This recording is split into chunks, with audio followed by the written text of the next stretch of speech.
Well, we've got our major spring storm bringing everything to Minnesota: rain, thunder, severe weather, and heavy, wet, slushy snow, and still a chance at our first 50.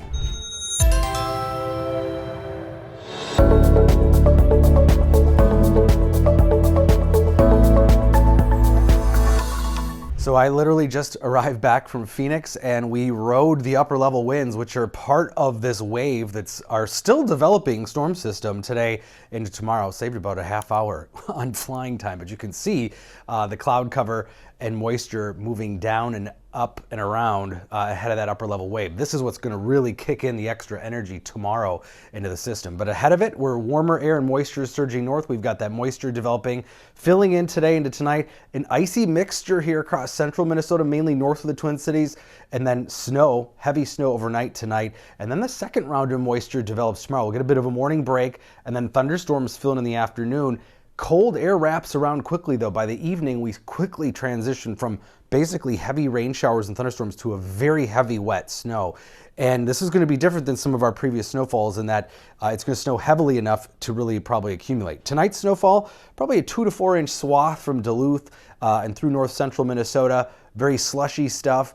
You might see even less than this, though, because this isn't going to be the real heavy snowfall that we're going to see further south Friday night. And as I mentioned, that potential for ice accumulation, this is really the nastiest stuff of all, of course, because temperatures in central Minnesota this evening will be just below freezing or near it, and that rain will fall onto those frozen surfaces and become ice quickly.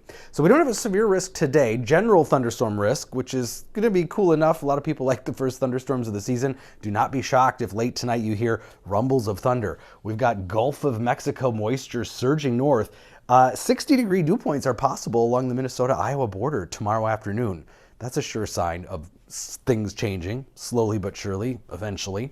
Moderate risk, though, of severe weather tomorrow. We've got two separate pockets into eastern Arkansas and then also eastern Iowa into northwestern Illinois, so just south of Minnesota. And the slight risk is in the southernmost parts of Minnesota. So we are looking at the potential for severe weather in southeastern Minnesota. In fact, those Cape values, energy for thunderstorms, pretty high in the southernmost counties of the state. Supercell index measurable as well. So we are looking at probably just south of Rochester, the potential for some severe thunderstorms.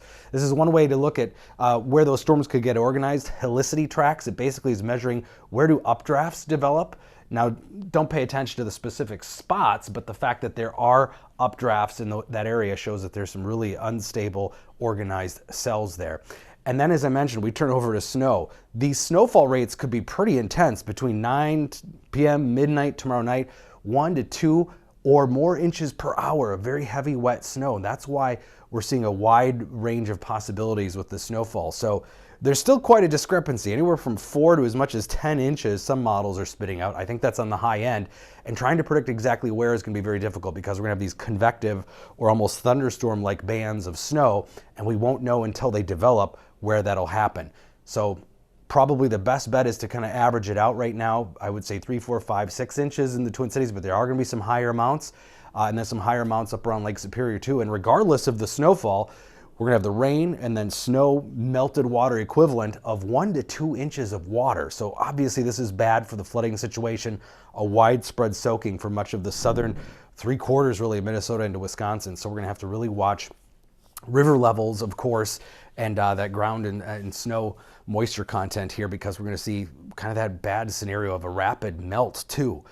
Near 40 Saturday, still looking at possibly our first 50 Sunday, and then temperatures in the 40s, even some 50s next week. And we are looking at another possible storm Tuesday into Wednesday that'll bring more moisture, maybe even a wintry mix.